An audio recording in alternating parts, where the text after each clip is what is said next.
Welcome to Inclusion Bites, your sanctuary for bold conversations that spark change.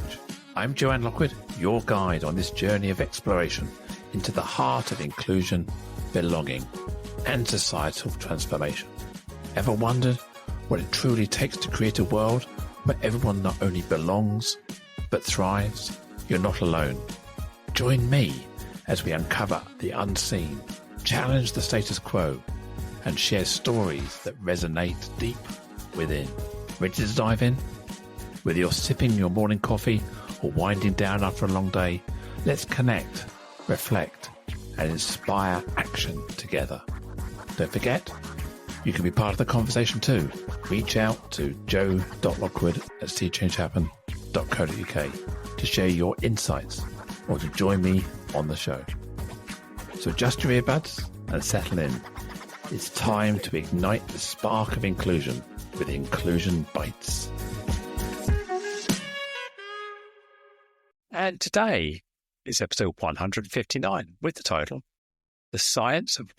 Let's start that again. And today is episode 159 with the title, The Science of Workplace Equity. And I have the absolute honour and privilege to welcome Dr. Liz Wilson. Liz is a behavioural scientist and strategic inclusion expert dedicated to transforming workplaces through data and research-driven frameworks and organisational change.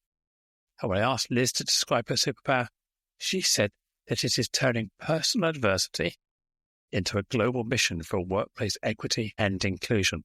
Hello, Liz. Welcome to the show. Hi, Joanne. I think my superpower makes me sound like I'm some kind of wild idealist, thinking one person can change the world. But I guess you got to start somewhere. Well, I'm a great believer that as much as I want to change the world, all I know is I can change me. I think changing me, showing up the best person I can be, is my mission. And hopefully, between us, we can influence one other person. And that's what we're trying to do, really, isn't it? Yeah, and I've been, well before I even moved into working in inclusion, one of the things when I was focused on culture change was my career for 20 years before inclusion, was I would say to people, you carry your organizational culture with you. So think of it about sort of like your 4 square meters around you. That's your organizational culture, and you have the influence over those 4 square meters. And so I think that's the same thing here that we can talk about. We take that culture with us, then those that step into that space, we can influence them to be our organizational culture.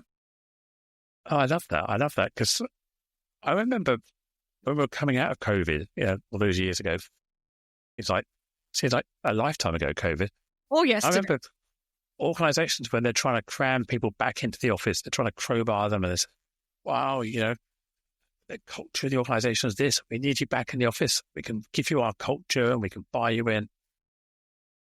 My debate was, I want my culture like my pension.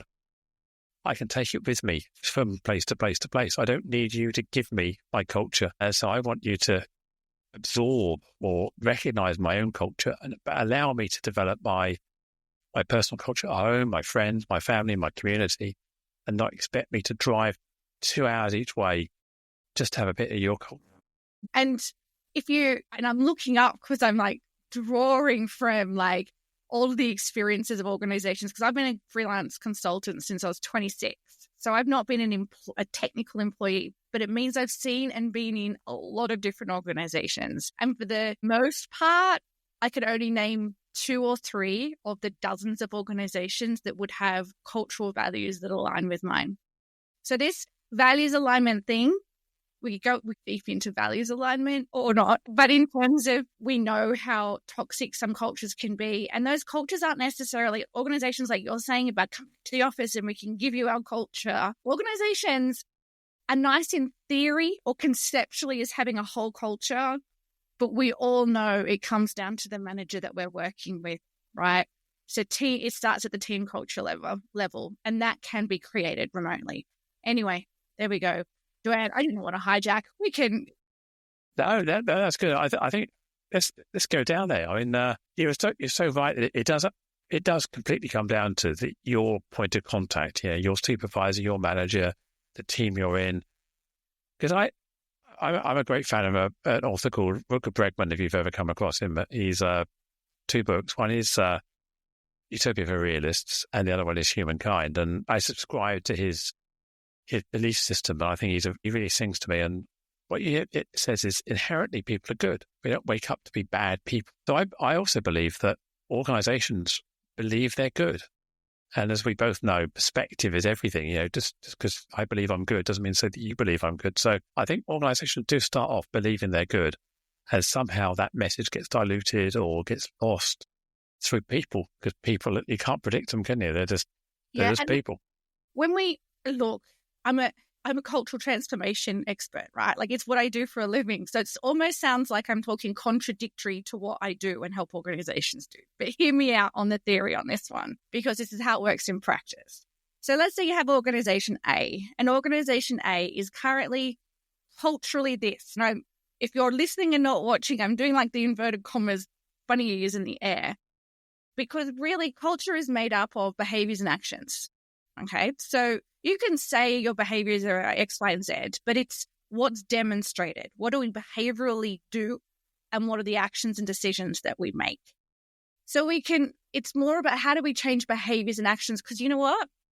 If we're going to try to move that organization from A to B, the point is you actually can't change people's beliefs or values. And in fact, you shouldn't be trying to.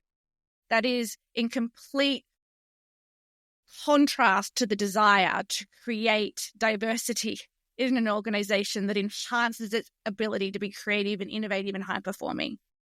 All you're trying to do is ensure there's an alignment of behaviors and actions to what are those principles of values. Is that too conceptual? I don't know if I'm I buy into that completely. I think you're right. And I simplify that down to there's a difference between fitting in and being embraced for who you are. Fitting in is changing you for the organization. So what you're talking about there is you're embracing my culture and values, and hopefully they align, or we can find some alignment between us, but you're not forcing me into yours. Now I'm going to bounce off what you've said. The yes and on forcing. The title I think you gave us today was The Science of Workplace Equity.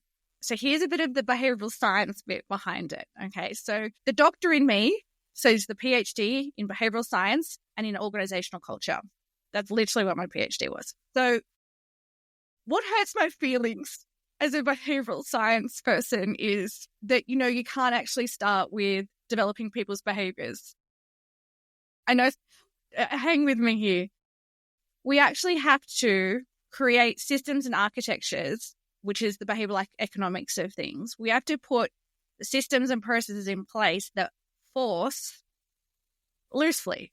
I don't mean with a stick, but just require, so I'll soften that word, a certain action to be demonstrated, to go past go. I always, in my mind, am visualizing a monopoly board. If you want to succeed in this organization and get past go and continue around the board, you have to complete this step.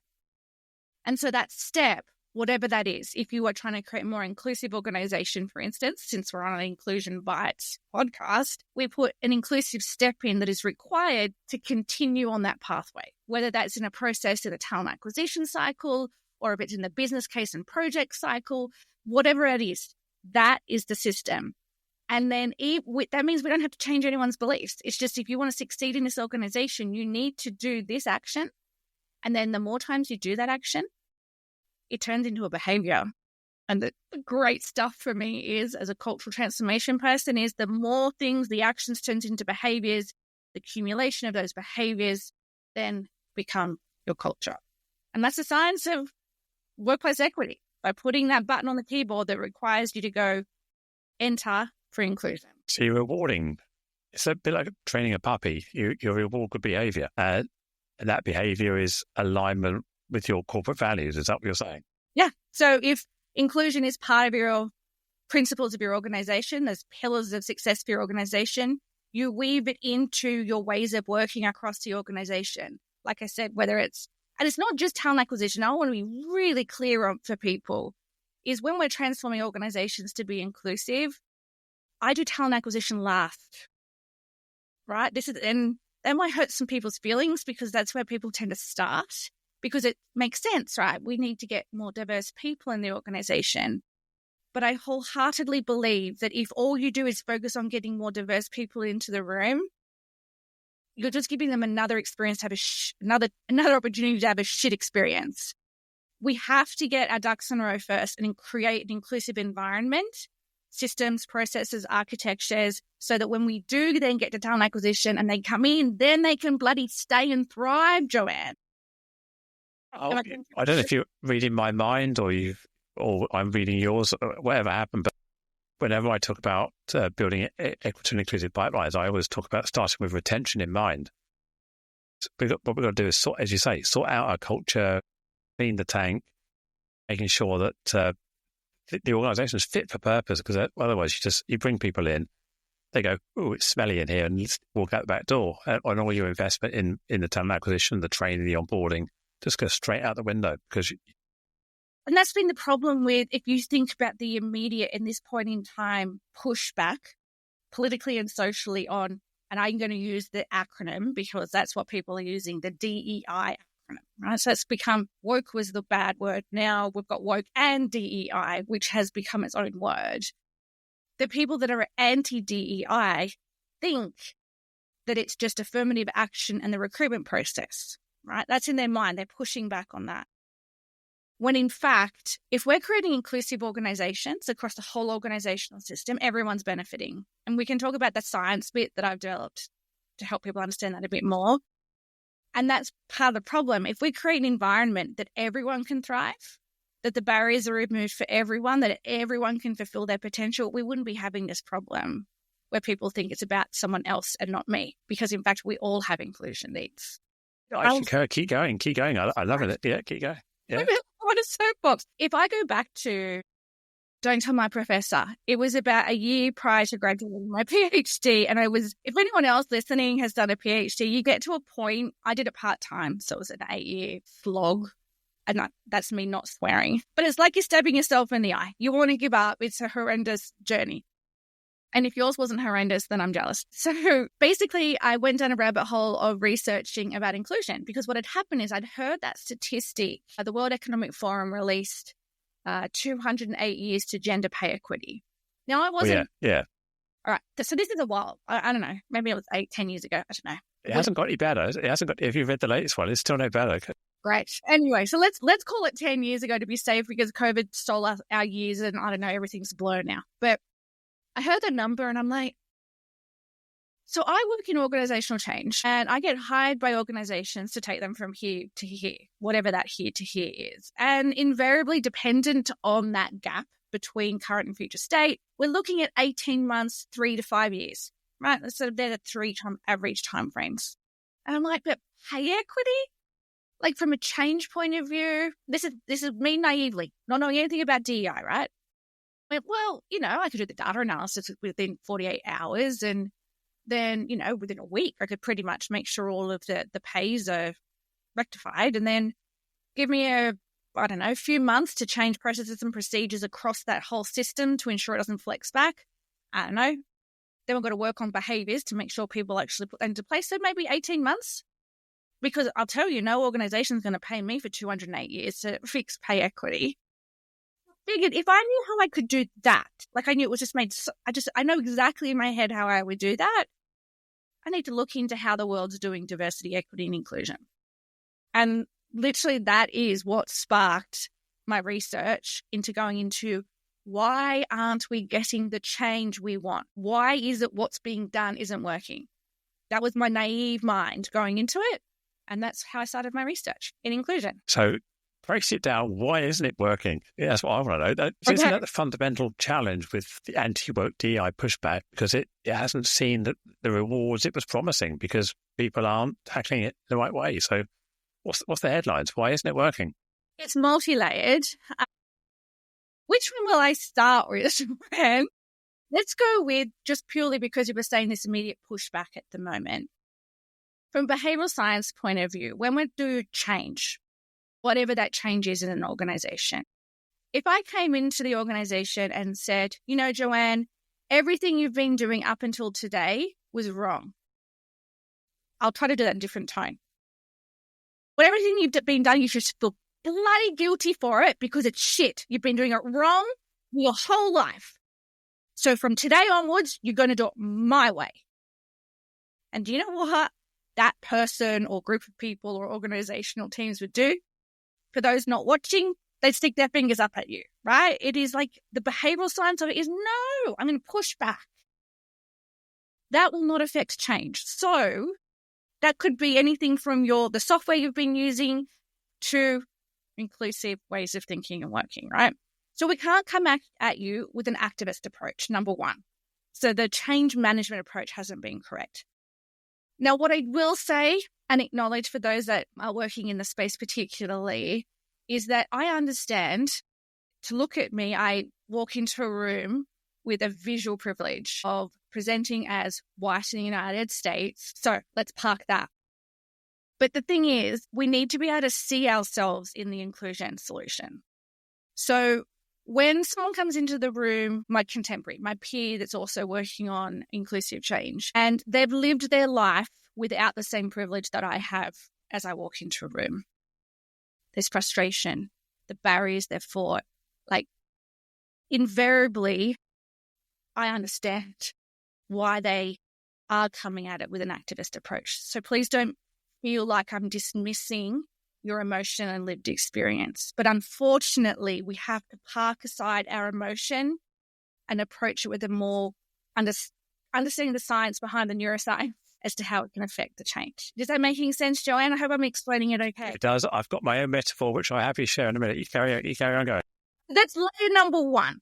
Now, in terms of seeing ourselves with any change again, taking inclusion out of the conversation, there has to be a WIFM. And if anyone hasn't heard of that term before, it's an acronym for what's in it for me. Now, when we talk about the women's program, let's just use that, right? Because that was kind of the first movement, right? Like, women vote, let's think suffragettes. So if we take the women's program, firstly, if we're giving women more opportunity to learn how to lead within an environment that isn't inclusive, you're actually not changing a system. You're just teaching them how to navigate a shit system. What we need to do is actually change the system. Now, to change the system, in that, if we use a very binary, just to make it an easy explanation, on a binary scale of gender, it's the men that need to change, not the women. But the science will say, as soon as you say women, do you know who doesn't listen? Men. Because their brain is programmed. We've all only got a small amount of processing space or RAM in our brains, so we're not going to listen because it's not relevant. There's the other problem. Then if we take that that label approach, right? So you look at a change across an organization, and if you're doing a program on women, which is very common, LGBTQI+, disability, race or ethnicity, religion, veteran, neurodiversity, right? There's only so much airspace.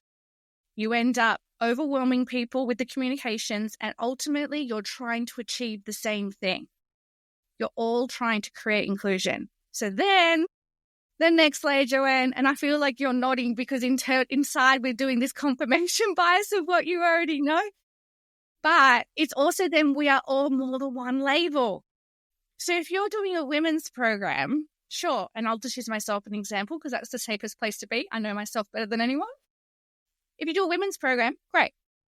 But what about my neurodiversity, my ADHD? Like, how's that fitting into things? And then my chronic pain, which really presents itself as a disability, like, how's that layering into the women's program? And then what about as a parent? And then when I lost my son and the grief of that, like, how does that fit into that women's program? Doesn't. It's not approaching people from a whole person perspective, the intersectionality of humans. And so that's where, once I identified all those things, all those barriers, I then developed the 8 inclusion needs of all people. And that's based on research and practice. It works globally across social, legal, cultural norms. Even across Asia, I tested it in countries where it's illegal even to be gay. So there you go. There's my big lecture.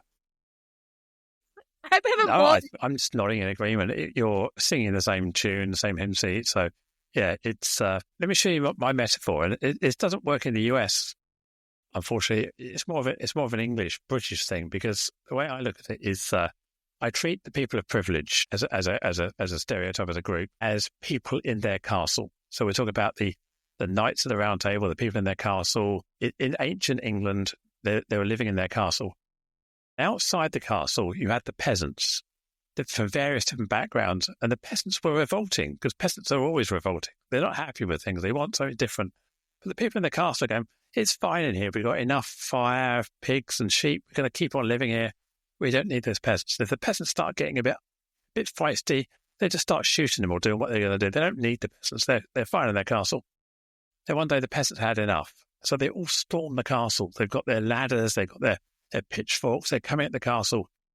People in the castle just pull the drawbridge up, stand on the ramparts, shoot arrows and pour boiling water and oil over. And the peasants just end up running away, feeling disillusioned, still hate the privilege, but they're running away. The trouble with this thing is, this is what we're doing today. As an activist, you end up running up to the castle, banging your fist on the wall, you're going black and blue, and all privilege is doing is pulling the drawbridge up.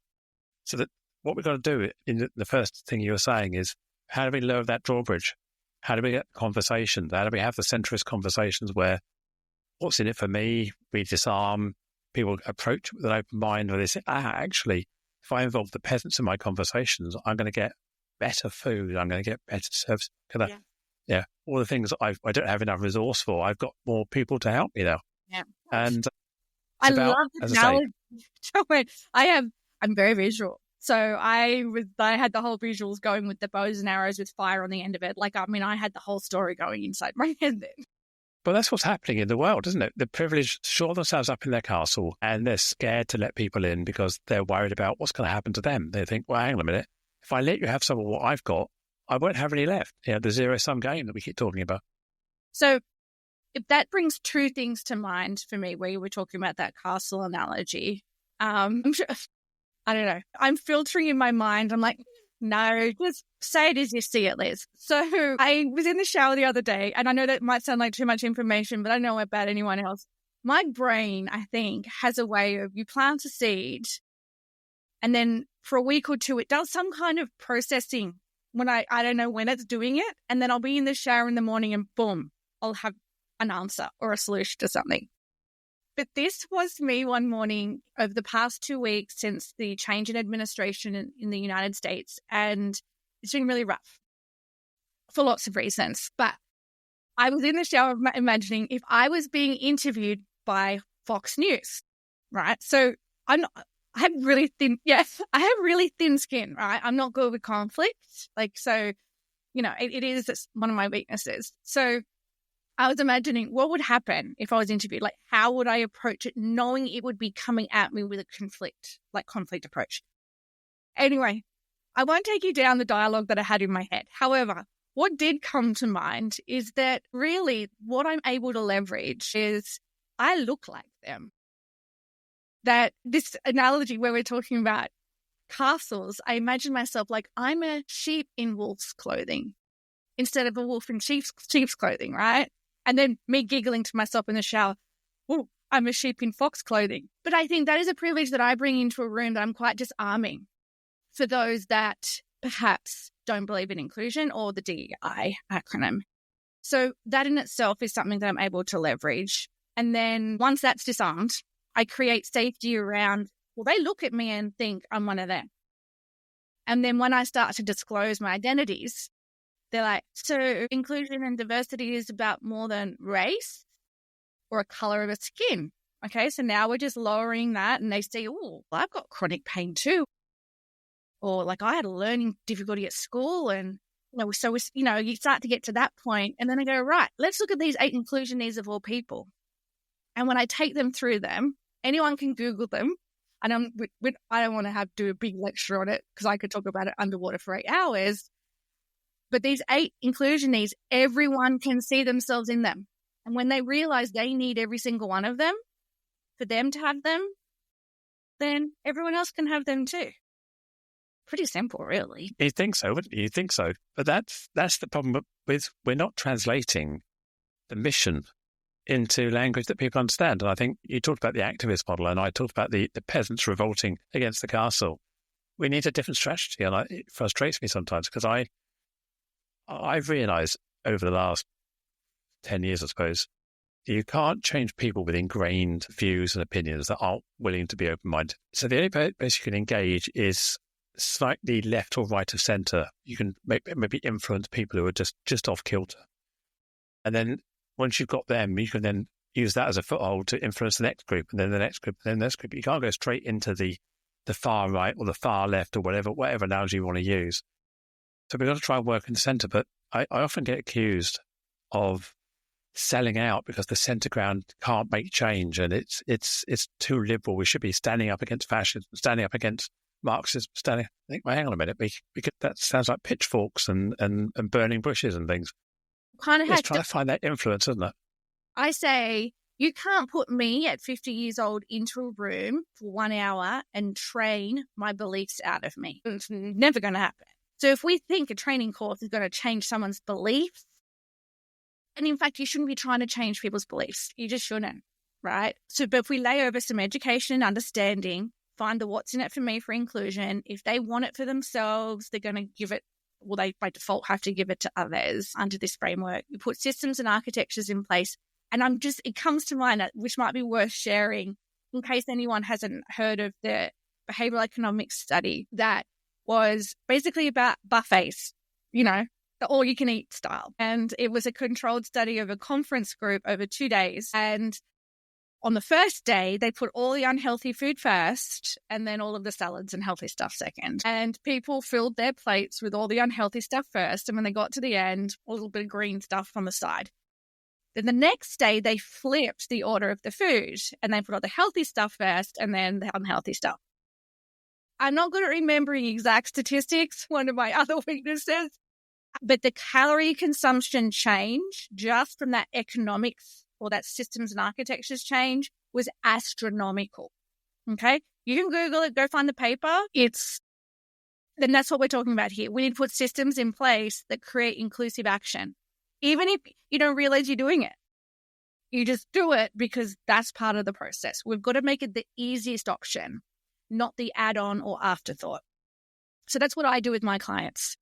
So globally, I've been doing this now for 10 years, I think, where we apply the 8 inclusion needs across the whole organizational system.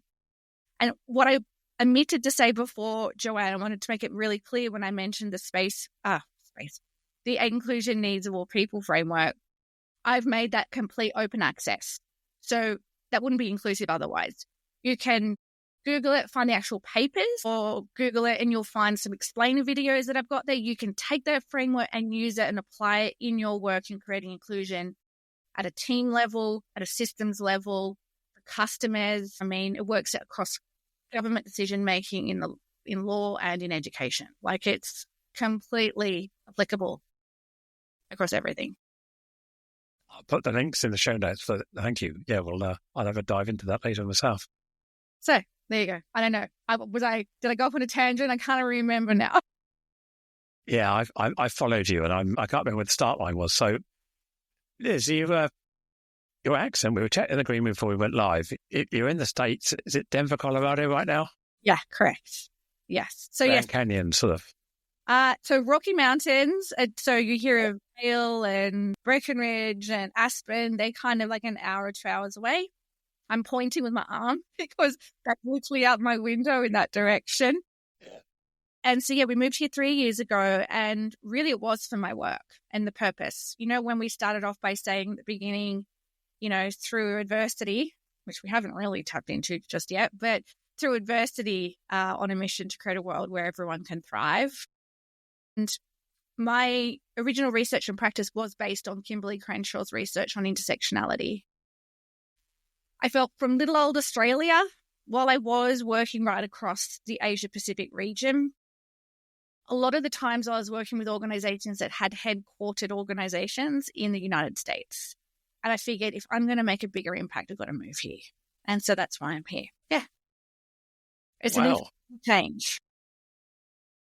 Because Australia, New Zealand has its own challenge with Indigenous, Aboriginal, First Nation people, and also Pacific Islanders. So it's a challenging space as well. In fact, it's more intersectionally diverse from a racial perspective than anywhere else in the world, I guess, as well, isn't it?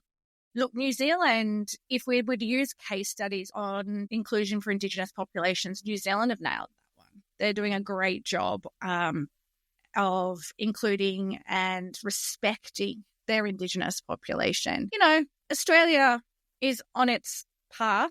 My best friend is Aboriginal and she's a CEO of an Indigenous organisation. And of 40 years, don't tell anyone that we've been friends for 40 years. It really adds years to our lifetime, doesn't it? So this is going down a rabbit hole, but she came and visited me last year or maybe the year before. Australia had a vote on a referendum. Since you're coming from a Commonwealth country as well, you know what a referendum is, but you're not voting for a politician. For those that are listening outside of Commonwealth country, you're voting for a decision. So you're just basically walking into a booth and voting yes or no on something. And this was for something I think the nickname for it, and I was here while it was happening, so I'm not really up on the whole social discussion around it, but it was in principle for the Indigenous population to have a voice when the government was making decisions that impact the Indigenous population. And so it went to the popular vote for a yes and no. And my best friend was here when the announcement was made that Australia voted no. That no, our Indigenous population should not have a voice when decisions are being made that impact them. And I'm paraphrasing here, right? But that's really disappointing in 2020. Well, that was 2023, I think. Right? But far out. There's still so far to go. And look, intersectionality, the Indigenous population in Australia have that layered experience of being both the Indigenous population where genocide occurred.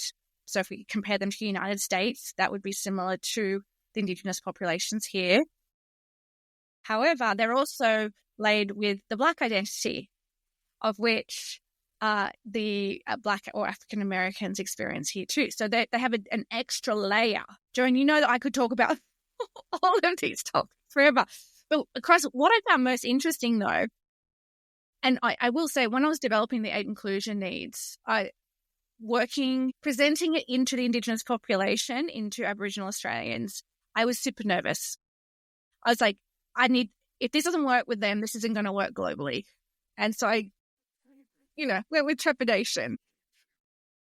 Absolutely, when you start delivering the 8 inclusion needs, there's a bit of resistance. You can see it physically. And there are the questions until you get to the end, they realise that they are more than just Indigenous.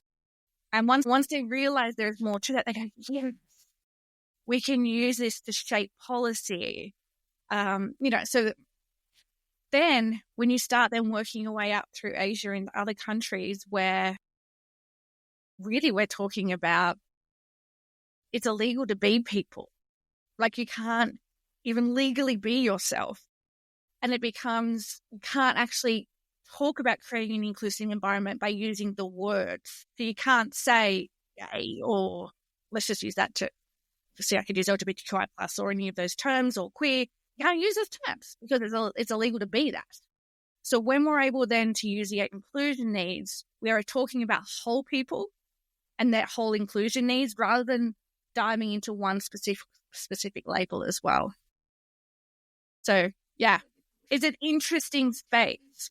And where we then flick back to the United States, I've worked with global organizations, very famous ones, and I have worked with them to create their 5-year inclusion strategy, spend several days with them. Like I did a lot of homework and data analysis and stuff, and then do some in-person stuff. Then I go lock myself in a room and do analysis and then come back and we do some more co-creation work.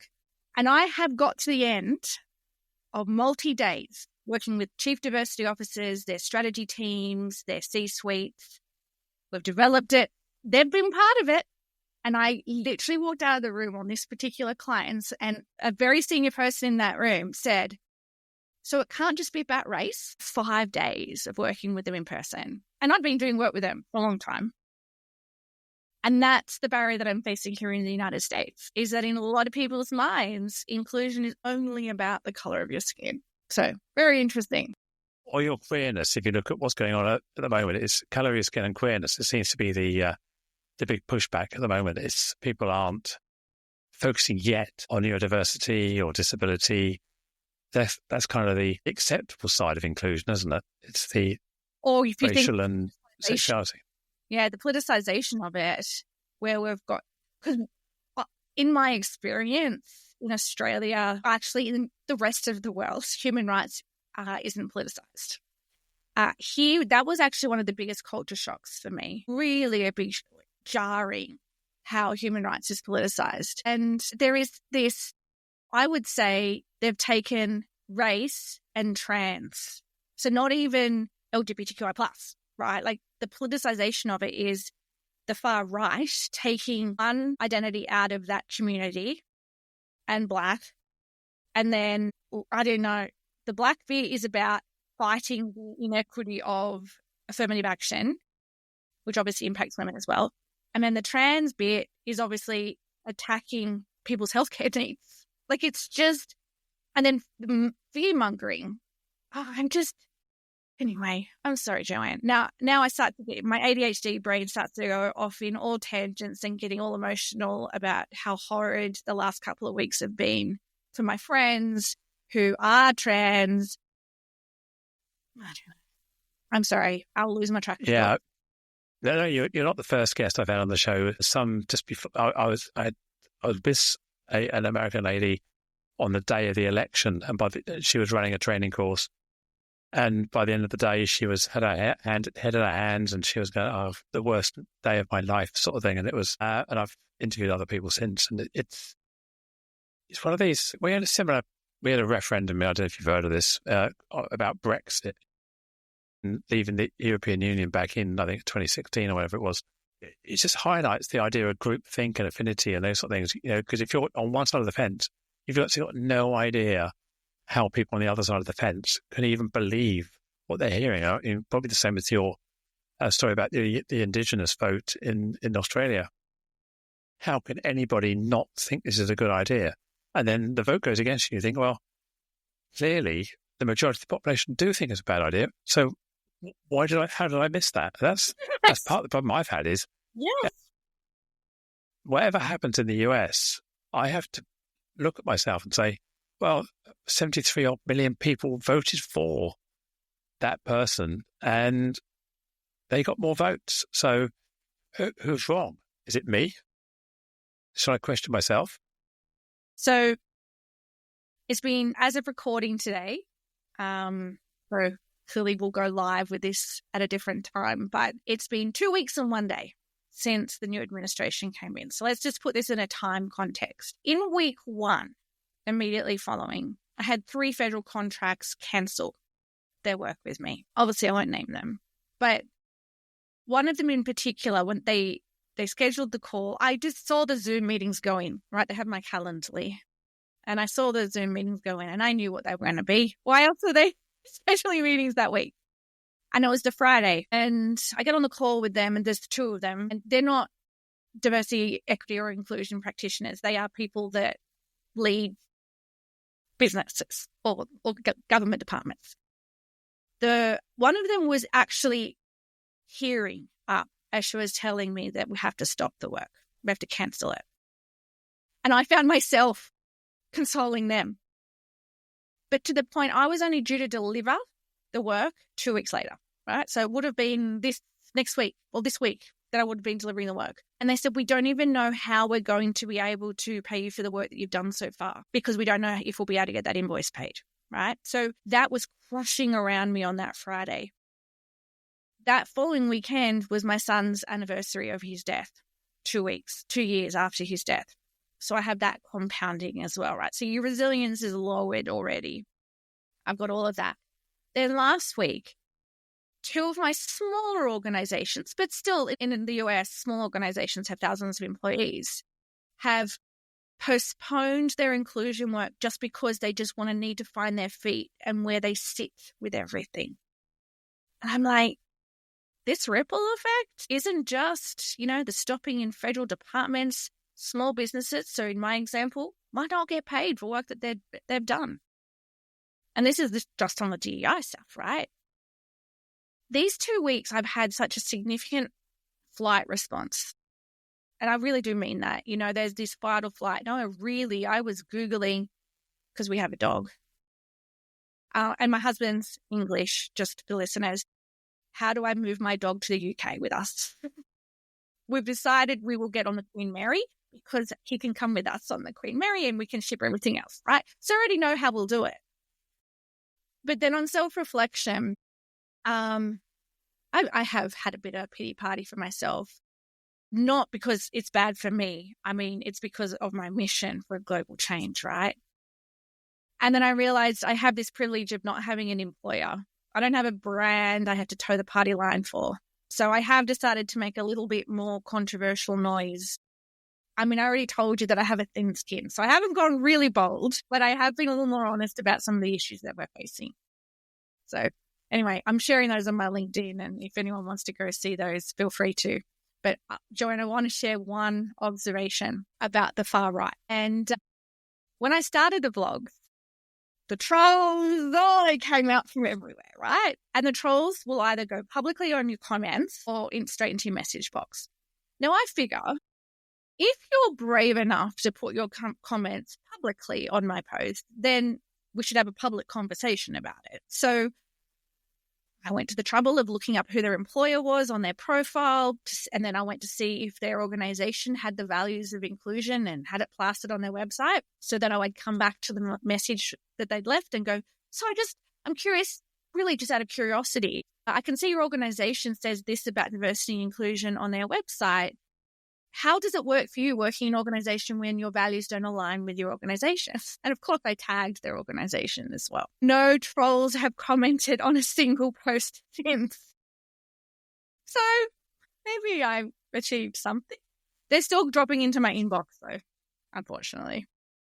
I did that once when someone was trying to troll me about something, and I got a warning from LinkedIn because they'd accused me of bullying them by exposing their views to their employer. So they tend not to take that approach anymore because, as I say, I've been reported a couple of times. Well, you could argue it, and I can not you. They could argue it, and I would say, no, I haven't screenshotted people's private messages in LinkedIn. You had a public conversation with me. I'm having a public one back with you. Like, oh yeah.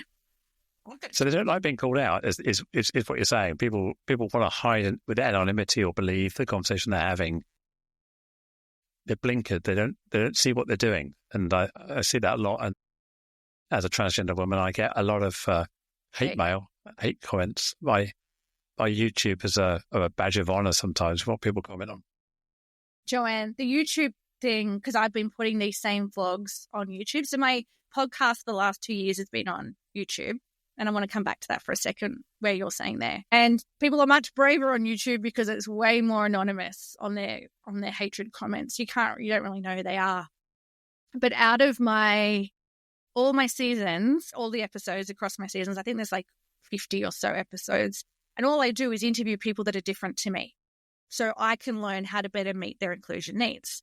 Now, one of my friends here in the United States, her daughter is trans. And so we had 2 episodes, one with Olivia, the mother, talking about her experience as a parent of a trans teen who is transitioning. And then the second interview was with their child. And so those episodes have a lot of hits.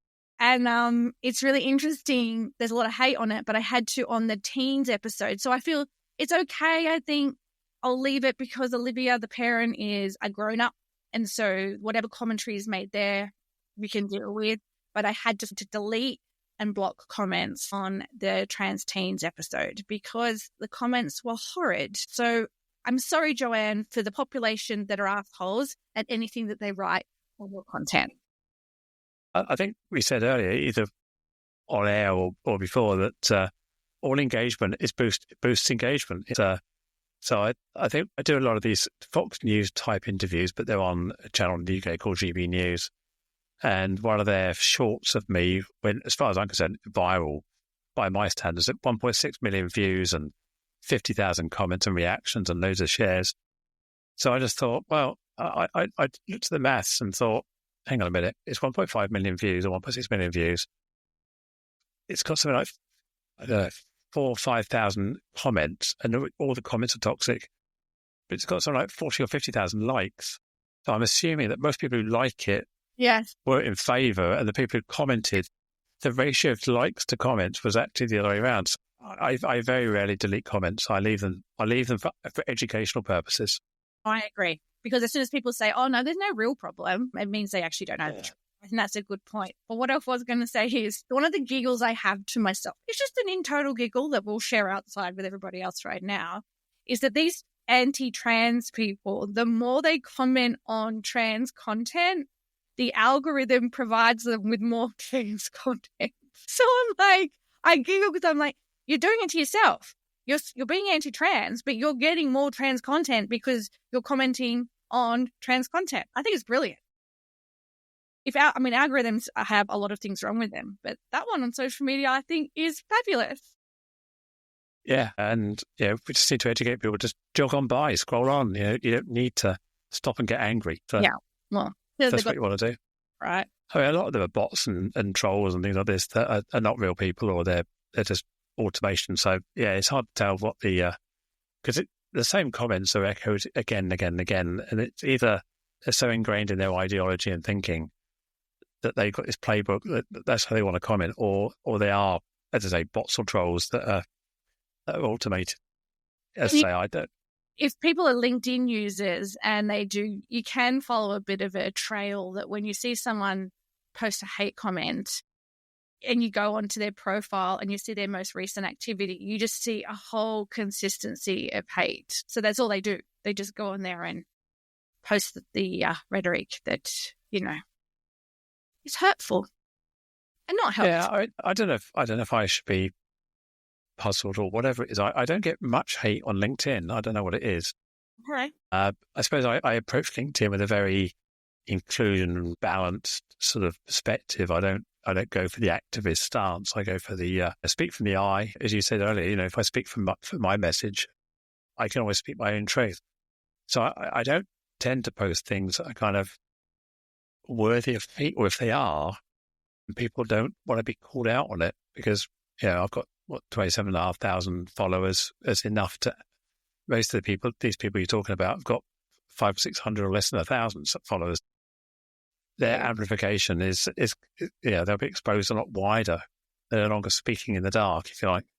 And so it's interesting how you say, I also held myself to a standard where I didn't want to step into any controversy. I wanted to make sure that as a professional leading a very different way of thinking around inclusion and transformation in organizations, I just wanted to protect that to prevent any reason that an organization wouldn't hire me. And it really has only been over these last 2 weeks where I went, I think you need to make a bit more noise because there are some people that can't. So there you go. I've said this a number of times on other interviews and various times that I go for the Marmite approach. If you've not heard of Marmite, then Australia's it's Vegemite or whatever. It's kind of Marmite's better than Vegemite. I will admit it. Yeah. So it's you got to polarize your audience. If you got to mean something and say something. So I'm a great believer in that. If I polarize the audience, at least people who love me will come and talk to me. People who don't want to deal with me, they keep away, which is brilliant. So I don't have to throw in my followers down. As any Vegemite or Marmite consumer will agree, it's about the quantity of Marmite balanced with the amount of melted butter on the piece of toast, right? It's to be very clear. So if it's about the recipe and how we present it, maybe that's part of another analogy for you, as with your castle analogy. Yeah. So I'm delivering Marmite, the acceptable taste of Marmite is what you're saying, rather than just being the raw. Go, I've tried Vegemite. I took a spoonful of it. I went, oh my God, that's disgusting. You don't eat it like peanut butter, right? It's a scraping over copious amounts of melted butter on a hot toast. If we deliver inclusion like that, then everyone will eat it.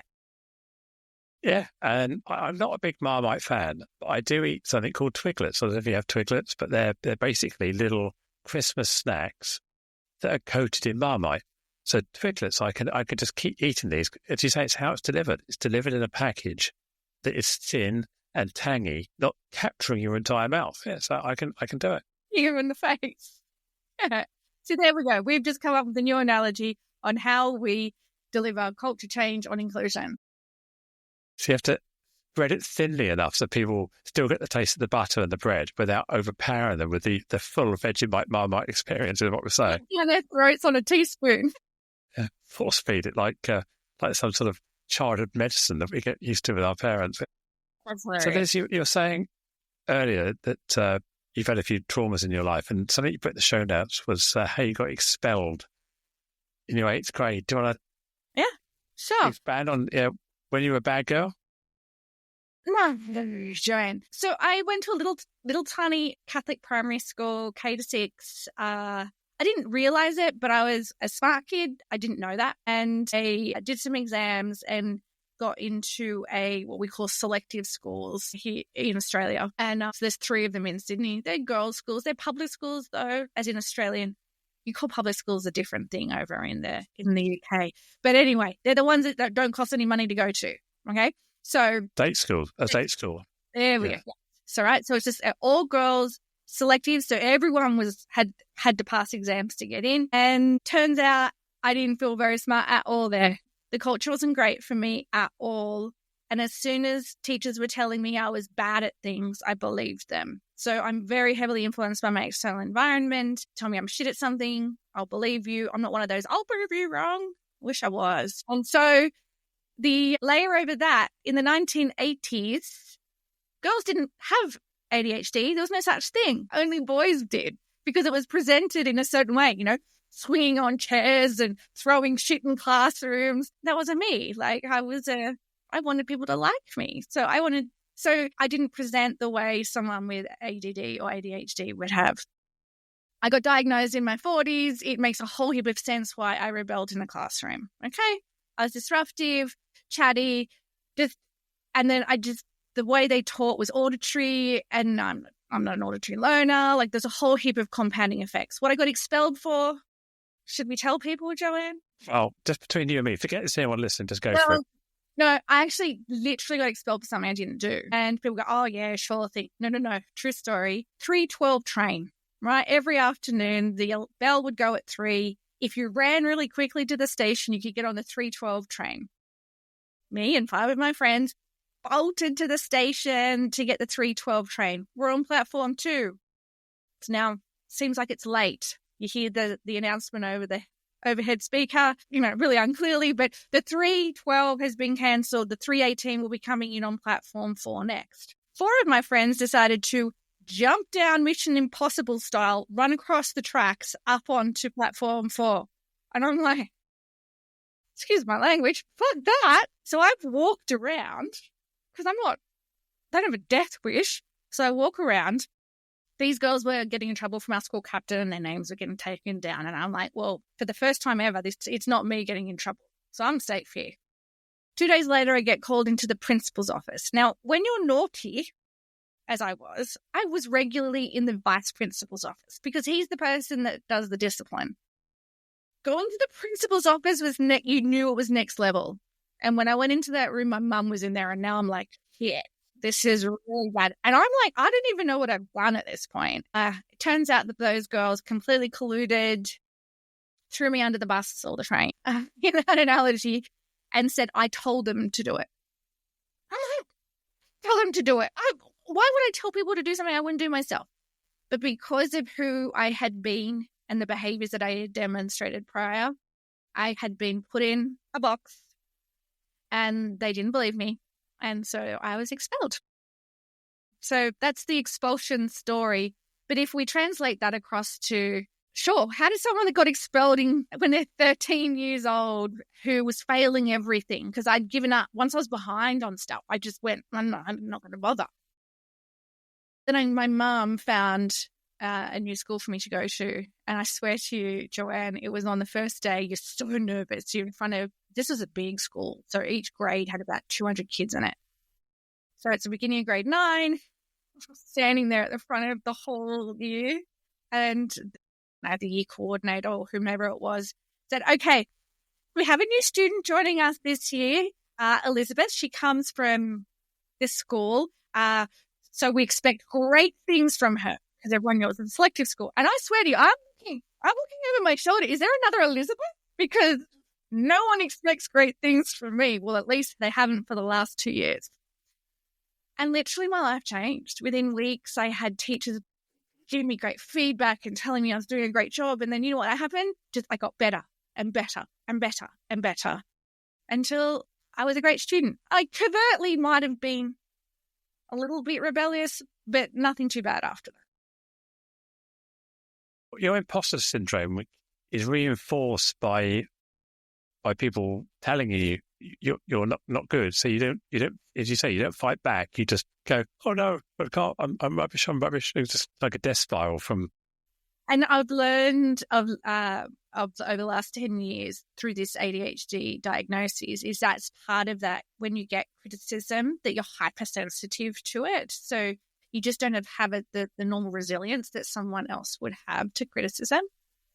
Makes a whole lot of sense. I mean, or anyway, there's just so much stuff that when you, like, it might seem like nothing. I'm still the same person with ADHD, but once you get, people call it, I don't like to call it a label, but once you get to understanding something more about yourself, you go, that is why I don't feel so bad about myself now because I know what is happening. And in fact, it makes it easier. Say, for instance, my husband, who is on autism spectrum and has OCD and a whole bunch of other things. We talk about what else is wrong with us in this house.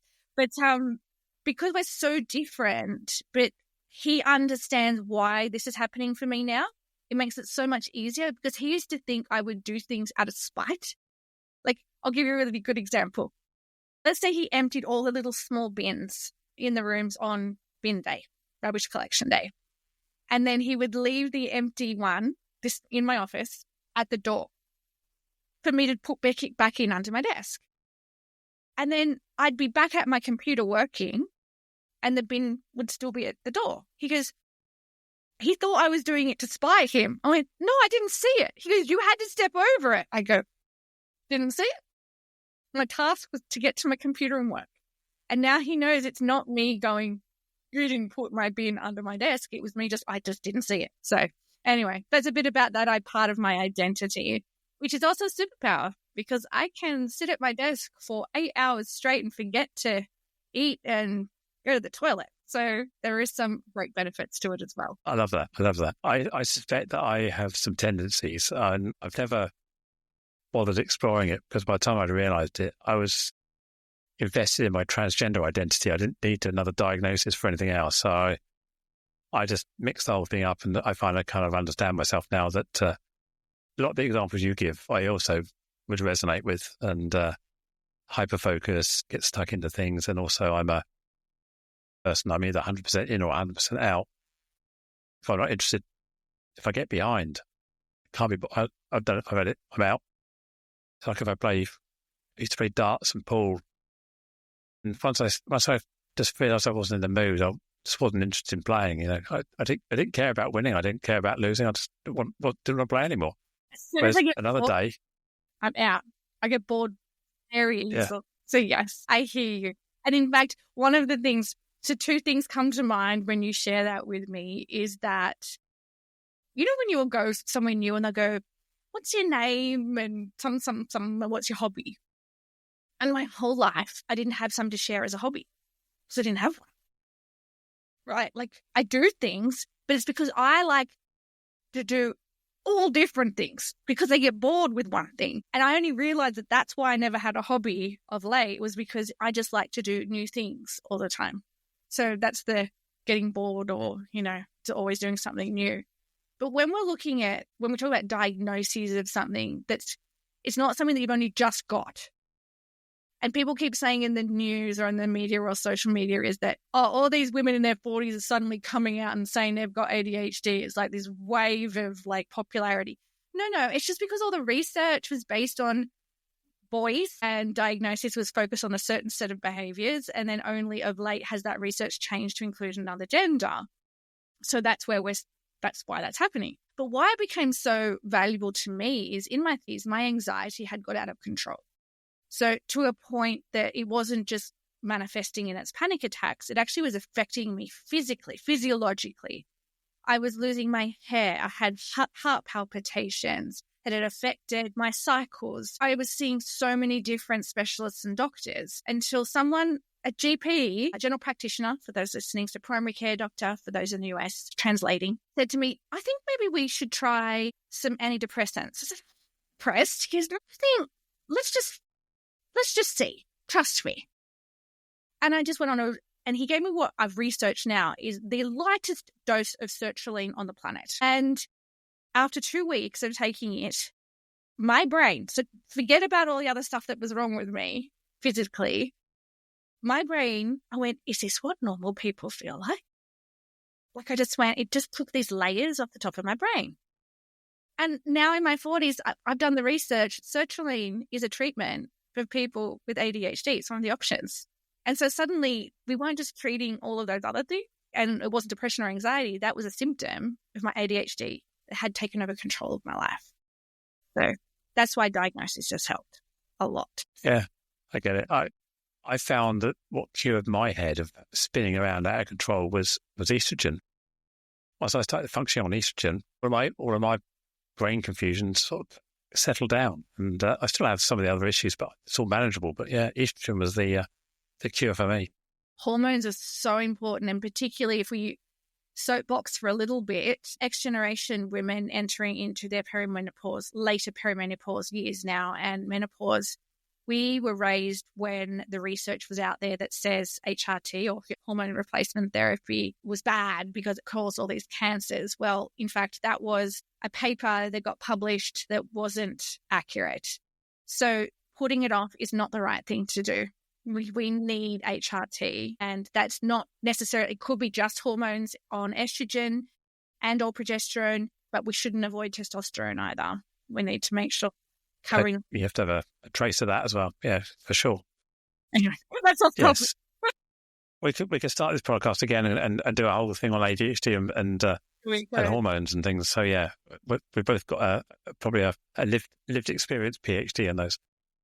Liz, it's been absolutely fascinating. We've been yakking on now for over an hour, and it's been fascinating to get to know you and hear your story. And I love your energy. And as we predicted, we've got so many things that we resonate with and so many shared thoughts. So it's been fascinating for me, and I hope for listening, it's been fascinating for you as well. So give us a quick rundown of how we get hold of you. Well, we've talked about LinkedIn a lot. LinkedIn is, I have often said when I've been in workshops or keynotes, if you send me an email, you're fighting with a lot of emails. But if you message me on LinkedIn, I come from the BlackBerry era. So if there's a red dot on my messages on LinkedIn, I go and find them and I answer. So if you want to find me on LinkedIn, Dr. Liz Wilson, I'm there. Let's have a chat. I'm always open to having the conversation. And I'll put stuff in the show notes around your strategic inclusion practitioner and your strategic inclusion playbook programs. Yeah, absolutely. I only just launched the strategic inclusion practitioner program last week, just so that everybody across the world who's working in inclusion has access to what I do. So it's just not me doing it. I want to just give everybody the capability to do strategic inclusion transformations. So you want to put Pennsylvania Avenue, bloke in charge, and chuck it in the post here? I do say I would be a good running ticket in the US. I'm just not a citizen. Yeah, that's true. And we know how the current incumbent gets really upset if anyone's not a citizen. Correct. Well, we could be on the line here too. We're in limbo right now with our visa. So we may be coming to the UK to a venue near you soon. Well, there's a lot of great places. There's Cotswolds and other places around that are beautiful. Scotland's nice. Yeah. I've already voted for Poole. Sorry. Poole, South Coast. I'm not far from there. So in Portsmouth, so about an hour and a half from Poole on the South Coast. Yeah, it's a good place to live. Dorset's good. Jurassic Coast. Awesome. Lots of dinosaur bones. It was an absolute joy to have a conversation with you today. I actually hope that we can keep in contact. I think we could talk underwater for 3 days straight. Yeah. And you said you got a podcast. Let's get me back on. I can talk about some of my lived experience and see if we can get trolled for a laugh. Yeah, if we could make it our goal. Thanks so much for your time today. Liz, thank you. As we bring this conversation to a close, I want to express my deepest gratitude to you, our listener, for lending your ear and heart to the cause of inclusion. If today's discussion struck a chord, consider subscribing to Inclusion Bites and become part of our ever-growing community, driving real change. Share this journey with friends, family and colleagues. Let's amplify the voices that matter. Got thoughts, stories, or a vision to share? I'm all ears. Reach out to joe.lockwood@seechangehappen.com. behavioural.co.uk and let's make your voice heard. Until next time, this is Joanne Lockwood, signing off with a promise to return with more enriching narratives that challenge, inspire and unite us all. Here's to fostering a more inclusive world, one episode at a time. Catch you on the next bite.